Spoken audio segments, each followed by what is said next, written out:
जो काम हो चुका उसको गाली देने से क्या फायदा है? कर्मंद के अलावा वो तो हो ही गया। तुम्हारी चर्चा से, तुम्हारी गाली से कुछ होने वाला नहीं है, वो तो है ही, लागू है।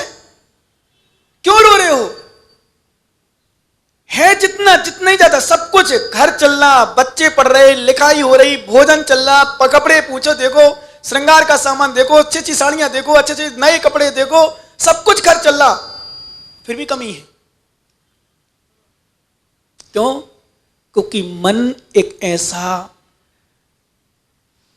द्रव्य है,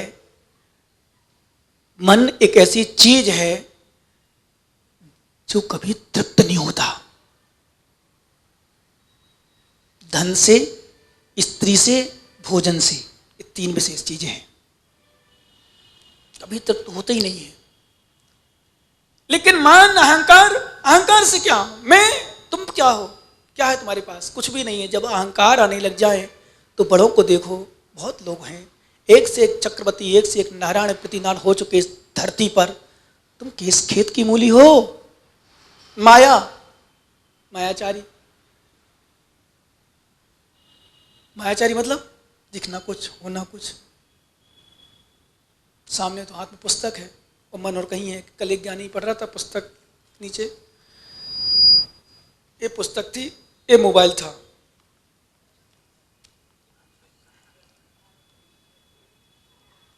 आंखों देख, मैंने इसलिए नहीं टोका, मैंने कि टोक दो, सुअर आना और बंद हो जाए बेचारे का, चलो कम से कम बैठा तो है यहां। पुस्तक ऐसी थी हाथ में, बिल्कुल सच बता रहा हूं, सामने बैठा बिल्कुल मेरे, और मैं देख भी रहा हूं, और मैंने सोचा क्या करूं, और मोबाइल चल रहा है। ये क्या कहेंगे इसको? संघ में भी कई बार माता जी महाराज लोग आचार्य सुनाते हैं, सटखंडाओं की विलास चलती थी, टीका, धवला जय धवला आदि की। तो ब्रह्मचारिणी दीदियाँ, दीदी माता जी जो नई नई, जिनको समझ में नहीं आता था, धवला तो खुली ऐसी, ऊपर रखी छोटी पुस्तक तत्वार सूत्र की। अच्छा, गुरु तो गुरु है, कौन सी पुस्तक पढ़ रहा हो तुम, कितने पीछे बैठ जाना बता दूंगा। पकड़ लिया महाराज ने। क्यों? मायाचारी चल रही तुम लोगों की। महाराज क्या पढ़ रहे हो? पुस्तक। वो भी पुस्तक, वो भी पुस्तक, अभी इसमें भी मायाचारी। मतलब आश्चर्य होता सच में, ऐसे मायाचारी ढोंगियों को होगा क्या? पूछने में जवाब, गलती कर रहे हो, चोरी कर रहे हो, फिर भी खूब डांटा, चाहे खूब डांटते थे, पर गुरु तो फिर नीरस, कहीं रस परित्याग, कहीं सब समझ में आती है। लेकिन सोचते, बताओ ऐसे स्थानों में भी मायाचारी। एक माता मायाचारी करे, घी रखा है, फिर भी गुड्डू को पापा से कहा जाता घी ले आओ, खत्म हो गया, तो भी मान सकते हैं भाई तुम लाओगे नहीं, कुछ पता है, तुम सर्विस करते हो, तुम 10 दिन, हम आज 10 दिन बाद पहले कहेंगे, जब 10 दिन बाद लाओगे, फिर भी मान सकते। गृहस्थी चला, पर इनको तो मैं समझाता हूँ, क्यों मायाचारी, क्यों झूठ बोलते हो, क्यों करते हो, खत्म हो गई, नहीं कहो। पर धर्म स्थान में तो कम से कम नहीं होना चाहिए। कर कुछ रहे, कुछ बोल देते हैं, और फिर उल्टा सीधा, जब उल्टा सीधा मतलब घुमा पर मायाचारी कहलाती, विश्वास मानना। हम पूछते कुछ, क्या हो गया, कुछ नहीं, हो गया, मायाचारी हो गई। मायाचारी पता नहीं चलती, क्योंकि मायाचारी दिखती नहीं है, होती है। अहंकार दिख जाता है अपने साथ, क्रोध दिख जाता है, कथनचित लोभ भी दिख जाता है, पर मायाचारी इतनी सुंदर सुंदर मीठी रबड़ी है, वो दिखती नहीं है, होती है, होती है, दिखती नहीं है। इसलिए क्यों माया? आत्मा का स्वभाव नहीं है माया। लोह, और लोह भी आत्मा का स्वभाव नहीं है। क्या कह रहे हैं? सल्ल ले साओ, सल्ल भी आत्मा का, सल विकल्प, माया मिथ्या निदान भी मुख्य रूप से। सल थोड़ी थोड़ी बातों में सल रखी रहती है, मंदिर में बैठते हैं सल रखे, विकल्प लेके आते, वही सल का कण बन जाता है। विकल्प में सल में इतना अंतर है, थोड़ा समझ लो। विकल्प तो है सामान्य रूप से हो, और सल जो बार बार चुभ है, जैसे कांटा लग गया निकल गया, विकल्प पर कच लग गया निकल गया। लेकिन कांटा लगा हो अंदर घुस जाए, वो अंदर घुसने पर फिर अपन को बार बार चुभ है, उसको सल, ऐसी सल चुभती है, चुभती है बार बार बार बार। ऐसा कैसे हो गया, ऐसे कैसे कर दिया, ऐसा मिल जाए, ऐसा हो जाए, माया रूप में, मिथ्या रूप में, निदान रूप में, उसको तो सल। ये आत्मा का स्वभाव नहीं है। जाई जरा मरण चीर नंजरो, सो अहम बड़ियो, अहम मैं कैसा हूं। जा जाई जिसका जन्म नहीं, जरा जिसका बुढ़ापा नहीं, मरणम चाहिए जिसका मरण भी नहीं। कैसी है वो? निरंजनो, निरंजन है। कैसी आत्मा? निरंजन। कर्म अंजन से रहित, क्रोध से रहित, मान से रहित, मायाचारी से रहित, लोभ से रहित, कषाय से रहित, शल्य से रहित, जन्म मरण बुढ़ापे से रहित, निरंजन एको हम निर्महा शुद्धो ज्ञानी योगेंद्र गोचरा बाह्या संयोजा भावा मत्ता सर्वे सर्वथा अहिमिको खलु शुद्धो दंसण नाणमय्यो सदा रूबी रवि अत्मज्ज किंच भी अन्नम परमाणु मित्तम पी। आचार्य भगवान कुंद कुंद स्वामी ने कहा है, मैं एक हूं, शुद्ध हूं, निर्विकल्प हूं, निर्मम हूं, निर्मत्त हूं, शुद्ध हूं। योगियों के द्वारा, ज्ञानियों के द्वारा जाना जाता हूं, अनुभव गम्य हूं। मैं कैसा हूं? मैं मान से रहित, क्रोध से रहित, मैं मायाचारी से रहित, लोभ से रहित हूं, मैं जन्म से रहित, मरण से रहित, मृत्यु से रहित, बुढ़ापा से रहित हूं। मैं कैसा हूं? जो हूं सो हूं, जैसा हूं वैसा हूं, कुछ भी नहीं है। और कैसा हूं और कैसा नहीं हूं, निकाल लो एक गाथा, क्योंकि गाथे गाथे में आएंगी दो गाथा निकालने, बहुत सुंदर गाथा आचार्य महाराज दे रहे हैं। रथी कला संठाणम मग्गण गुण ठाण जीव ठाणाइम लय लद्दी बंद ठाणा प्लोदय ठाणाया के रथी कला संठाणम मग्गण गुण ठाण जीव ठाणाइम लय लद्दी बंद ठाणा प्लोदय ठाणाया के रथी कला संठाणम मग्गण गुण ठाण जीव ठाणाई लय लद्दी बंद ठाणा प्लोदय ठाणाया के। क्या बात है भाई, नित्य आत्मा, शुद्ध आत्मा, अनंत चतुष्ट से युक्त आत्मा, शुद्ध स्वरूपी आत्मा, मेरी कला ना, मेरी आत्मा कला से रहित है, संसार की कला चलते विचित्र से रहित है। और संठाणम संस्थान, मेरा कोई आत्मा का आकार नहीं। पुरुषाकार इसलिए कहा जाता है क्योंकि लास्ट में जो चरम शरीर होता है, अंतिम शरीर होता है, आत्मा कोई ना कोई आकार होगी, इसलिए आकार दे दिया है, वैसे निराकार होता है आत्मा का। क्योंकि आकार तो वहाँ जहाँ कोई पुद्गल हो, वहाँ तो पुद्गल है ही नहीं, तो पुरुषाकार इसलिए दिया गया है क्योंकि वो आत्मा के प्रदेश वैसे हो जाते हैं, दिखते हैं, पर वो तो अमूर्तिक है, वहाँ तो मतलब नहीं आकार, तो यहाँ आकार से रहे, संस्थान से रहते है। मग्गण गुण ठाणिहिम, और मार्गणा स्थान से, 14 मार्गणों से रहित हो जाती है। गुण स्थान गुण ठाणाइम, गुण स्थान से रहित, कोई गुण स्थान, सिद्ध भगवान का कोई गुण स्थान नहीं होता, गुण स्थान से परे हो जाते हैं। कैसे? गुण स्थान से परे, कोई गुण स्थान नहीं, कोई मार्ग स्थान नहीं, क्योंकि जो गुण स्थान मार्गणा स्थान से सहित हैं वो संसारी हैं, अयोग अवस्था तक संसारी हैं। अभी 14वें गुण स्थान में भी, क्योंकि गुण स्थान लगा हुआ है, भले वो एक क्षण के लिए, 14वां गुण स्थान एक समय के लिए है। अ इ उ रि रि, अ इ उ रि रि, इतना शब्द बोलने में जितना समय लगा उतनी में सिद्धालय भगवान बन जाती है। 14वां गुण स्थान का समय, एक समय में ऊपर पहुंच जाते हैं। 7 राजू ऊपर, कितने राजू? 7 राजू ऊपर पहुंच जाते हैं एक समय में। और 14वां गुण स्थान का समय अ इ उ आ ई उ रिली रिली, बस ये 5 रस अक्षर बोलने का समय 14वां गुण स्थान का, वो एक समय लगा के ऊपर पहुंच गए। ध्यान रखना, ऐसे गुण स्थान मार्ग स्थान से सहित जो हैं वो संसारी कहलाते हैं, और जो इनसे रहते हो तो सिद्ध आत्मा, शुद्ध आत्मा हमारी जो आत्मा निश्चय ऐसे इन सबसे रहे। ये लब्धि, लब्धि स्थान, बंद स्थान, उदय ठाणाया के ही, और ना कोई उदय स्थान। उदय मतलब इसका उदय है, उसका उदय है, कोई नहीं, आत्मा का कुछ नहीं होता। ये सब कर्म में हो रहे हैं, कर्म से कर्म हो रहे हैं। क्यों? अंडोनम पविसंता दिनता होगा समनमनस मेलंता विगड़िचम सक्सव भावमण विजयहंती। आचार्य भगवान कुंद कुंद स्वामी ने पंचास्तिका ग्रंथ में एक बहुत सुंदर गाथा लिखी कि एक द्रव्य दूसरे द्रव्य में प्रवेश है अन्योन रूप से। कैसे? क्षीरोदय समम, खीरोदय, खीरोदय मतलब दूध पानी की तरह। कैसे?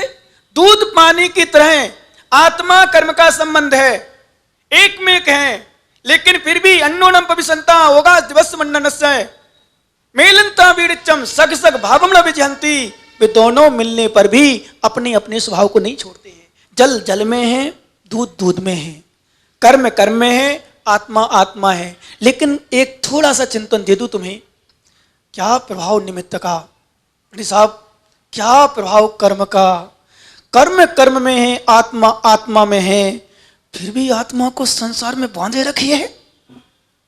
कर्म की विचित्रता देखो, कर्म की विचित्रता देखो। तुम नीचे बैठे हो, हम आपके ऊपर बैठे हैं। कर्म की विचित्रता है भाई। किसकी विचित्रता है? कर्म की विचित्रता है। हमारी शक्ति में, आपकी शक्ति में, अनंत भगवान की शक्ति में, परमासिद्ध परमात्मा की शक्ति में कोई अंतर नहीं है। पर कर्म ओ हो ज्ञानी। इसलिए कहता हूं मुमुक्षु, चाहे कसाय बस हो चाहे किसी बस हो, कर्म बंद मत कर लेना, नहीं तो याद करो मुझे, चिंता मत करना। मुझे मतलब मुझे नहीं, गुरु को, जिनवाणी को, भगवान को ध्यान रखना। हम कर तो लेते हैं, नहीं तो। हमने एक बार कहा था, हमने कहा भाई ऐसा कर लो, लो ये तो लो, कुल्ला तो दूर, अब तो चावल शुरू हुआ महाराज को लास्ट आहार। कौन की हानि है, मेरी की आपकी? बताओ भाई प्रकाश जी, प्रेम जी, बोलो ज्ञानी, मेरी हानि की आपकी हानि? मेरी हानि तो नथिंग, एवरी नथिंग, बिल्कुल कुछ भी नहीं, 1% भी नहीं। तुझे हानि हानि है। पहली हानि, तेरा शुद्ध भोजन छूट रहा। दूसरी हानि, गुरु आज्ञा का उल्लंघन कर रहा, कर्म बंद कर रहा। तीसरी हानि, बहुत सारी हानि है, अब कितनी बनाऊं। ओ ज्ञानी, क्या स्थिति, ओ विश्वास करो, कर्म की विचित्रता है। लेकिन जब व्यक्ति वो अपन सूत्र दिखाई पड़ जाए ना, वो पहले इसी में कालाई लद्धड़ीडा जय जय संभव पुरुषस तह तह जाई डूरम सुसभ्य सामग्री मोकट्ठम, एक गाथा पढ़ चुके हैं। कोई किसी के साथ कुछ भी नहीं कर सकता।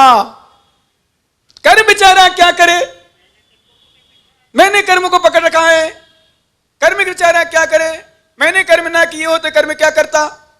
कर्म तो स्वतंत्र रूप में पड़े अभी भी। आज चाहो तो आज चाहे कर दो, आज चाहे तो आज प्रदीप दीक्षा ले सकता है। लेकिन कर्म आत्मा इतनी लोभी रागी बना के बैठ गया,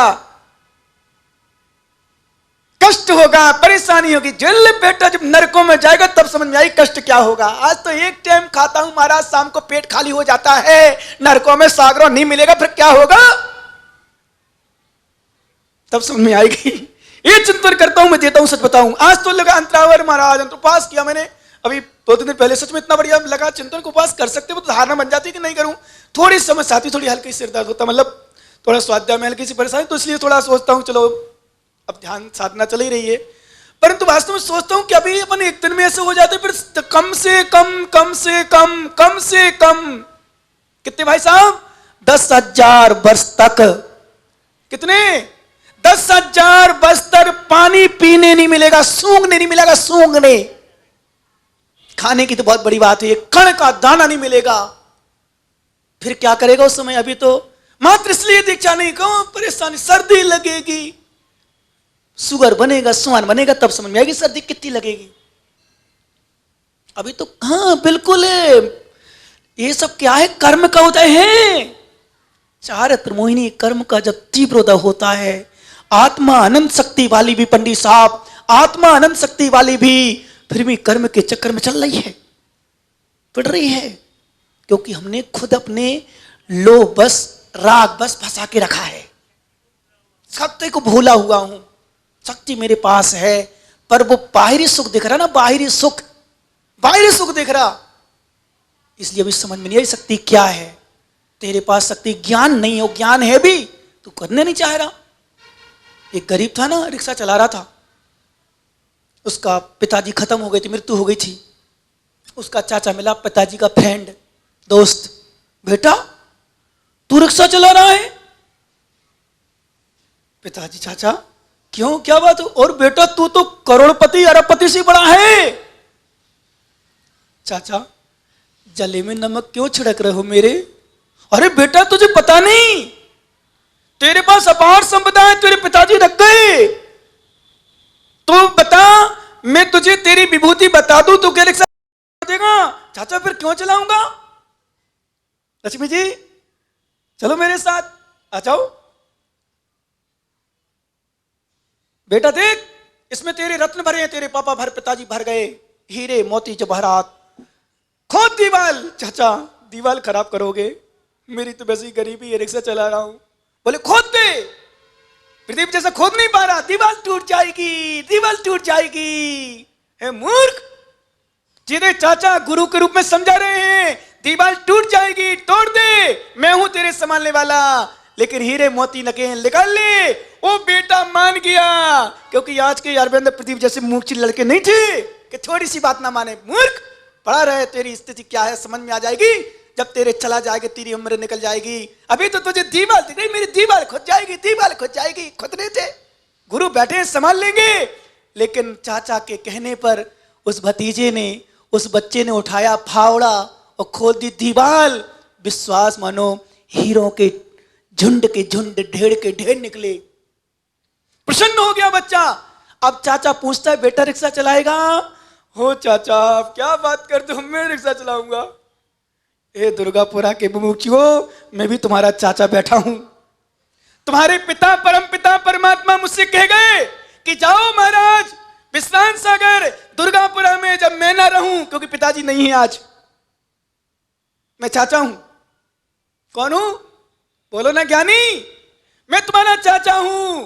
तेरे पिताजी से मिला था, तेरे पिताजी से परम पिता परमात्मा से मिला था। उन्होंने कहा था, दुर्गापुरा के ज्ञानी, ए मोह की दीवाल में उस चैतन्य धन को भुला देंगे, जाओ तुम इनको संयम के फावड़े से उस रत्न की विभूति दिखा देना। पर तुम इतने लोभी, इतने मोही, इतने रागी कि तुम्हें तो कुछ दिखता ही नहीं है। वो दीवाल दिख रही, दीवाल, मेरा शरीर न सूख जाए, मेरी एकासन करूंगा ऐसा ना हो जाए, मुझे ऐसा होगा, मुझे ऐसा होगा। जा घर में था कि थे जान, जो करना सो जम रुचम कुछ जा। उसने तो खोद लिया, और जिसको देखना हो अपनी विभूति, आ जाओ मेरे पास, मैं दिखा दूंगा तुम्हारी विभूति, तुम में अनंत शक्ति है। क्योंकि ये ठान गुणस्थान मार्गण स्थान, इनसे सबसे परे कहां दीवाल देख रहे थे। दीवाल मत देख, विश्वास कर, आत्मा की विभूति देख, आत्मा को निहार। चैतन्य अखंड ज्ञायक स्वरूपी बिल्कुल शुद्ध दशा तेरे अंदर विराजमान है, शुद्ध दशा विराजमान है, अनंत गुणों की खान है, अनंत गुणों की विभूति तेरे अंदर विराजमान है। पर तू उसको भूला हुआ है, क्योंकि तुझे ज्ञान नहीं है। और चाचा विश्रांत सागर जैसे बता रहे हैं, तो फिर भी प्रेमचंद राव का जैसे ज्ञानी मानते नहीं है।